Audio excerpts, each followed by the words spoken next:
और बताएंगे आपको, रूसी सदर व्लादिमीर पुतिन ने मुसलमानों से ईद उल फित्र घरों में मनाने की अपील कर दी है। रूस में गुज़श्ता 24 घंटों के दौरान कोरोना वायरस से 91 अफराद हलाक, जबकि 8,926 अफराद मुतासर हुए हैं। रूस में मुतासरा मरीजों की तादाद 2,90,678 और मरने वालों की कुल तादाद 2,722 हो चुकी है।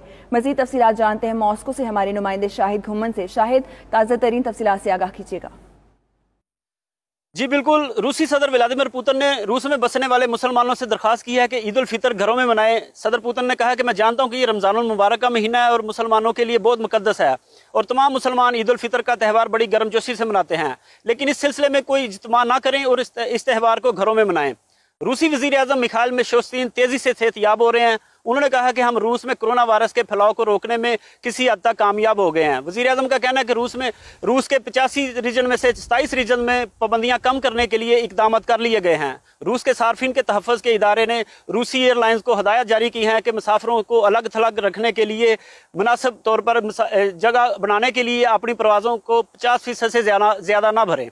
रूस में गुज़श्ता 24 घंटों के दौरान कोरोना वायरस से 91 अफराद हलाक, जबकि 8,926 अफराद इससे मुतासर हुए हैं। दारुल हुकूमत मॉस्को में कोरोना वायरस के मरीजों की तादाद 1,46,062 हो चुकी है, जबकि 1,580 अफराद इससे हलाक हो चुके हैं। इस तरह रूस भर में मुतासरा मरीजों की तादाद 2,90,678, जबकि मरने वालों की कुल तादाद 2,722 हो चुकी है। कोरोना वायरस की सूरत हाल के पेश नज़र रूस की जानब से अप्रैल में अमरीका को अमदादी सामान भेजा गया था। अब अमरीका ने रूस को 200 वेंटिलेटर्स भेजने का ऐलान किया है। दोनों ममालिक के इन इक़दामात को खुश आइंद करार दिया जा रहा है। जी।